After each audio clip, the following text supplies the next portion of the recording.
Omukubiriza w'olukiiko olukulu olw'eggwanga Anita Amongo yasombodde ababaka okubula okubamala mu ssetteeserezo ku mukolo gwe yateeseteese ogw'okwebaza Katonda olw'ebyo byamukoledde. Guno nga gwabadde mu maka ge agasangibwa ku kyalo Ayereyere mu ggombolola y'e Kamtul mu disitulikiti y'e Bukedya. Ku mukolo guno sipiika yagguddewo n'ennyumba ye gali kwoleka eyawemmensa obuwanana n'obuwanana bw'ensimbi, era ng'eno bangi baavuddeyo bamunyeenyeza mutwe ng'endiga etenda enkuba. Anti obwedda bagamba kale omukazi obukazi azimba atya ennyumba bweti, y'ensimbi ezazimbye ennyumba eno yazigjeewa? Yabaffe ekizimbe kino bwe yagenda ewa Kaliisoliiso yakimunnyonnyolako nti akirina? N'abalala basoose kwebuuza nti kino kye kizimbe kya disitulikiti y'e Bukedya ekipya oba nedda? Munnange nedda, gano ge maka ga Anita Amongo amapya. Omukolo gwetabiddwako ababaka ba Paalamenti abasoba mu 3 saako n'omukubiriza w'olukiiko olw'eggwanga luno eyawummula Oweekitiibwa Edward Kiwanuka Sekandi.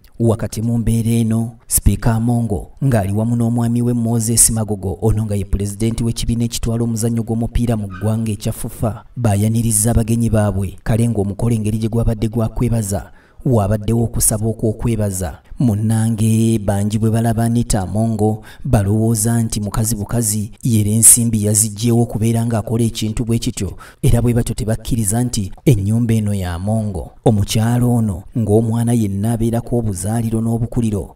Amongo yazaalibwa mu disitulikiti y'e Bukedya ng'ennaku z'omwezi 23 omwezi ogwa Novemba omwaka gwa 1973. Bw'atyo n'agenda ku ssomero ery'oku kyalo gye yasomera Nassale Primary ssaako ne Secondary. Olwo nno ne yeeyongerayo ku ssettendekero eno nno gye yakwonola diguli ye esooka mu bya bizinensi emanyiddwa nga Bachelor's Degree in Business Administration okuva ku ssettendekero w'e Makerere. Eno nga yagimaliriza mu mwaka gwa 2005. Ono lwagimaliriza yaddayo amangu ddala n'asoma n'akola Masters of Business Administration gye yawunzika mu mwaka gwa 2008 era ku ssettendekero wa Makerere.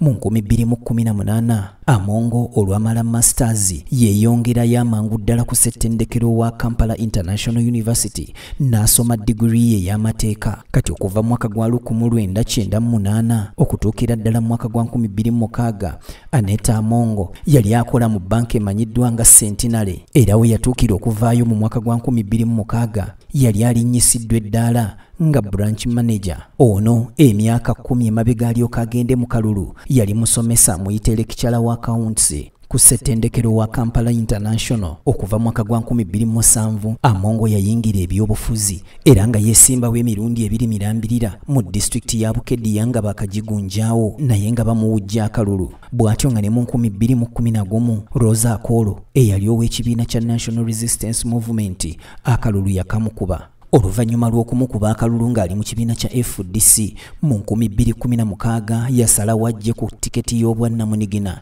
era bw'atyo akalulu n'akawangula.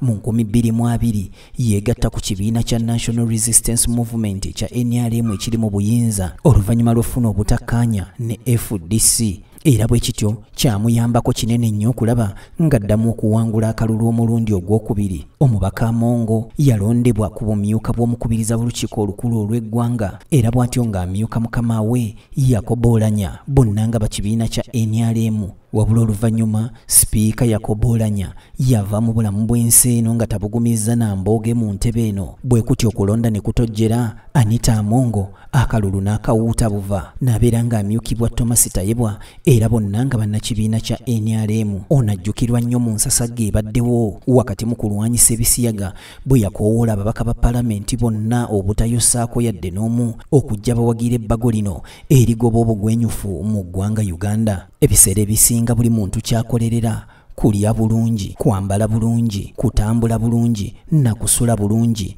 Kale ng'omuntu yenna okusula obulungi alina okuba ng'asuza awalungi era awasanyusa awamuweesa ekitiibwa. Bw'atyo n'Amongo yazimbye ennyumba gali kwoleka asobola okusula obulungi. Kale nno bw'atyo sipiika Anita Amongo agenze e Butambala, anti e Butambala teva muto ye ate n'akeezimbira wamma ggwe tekaba kato.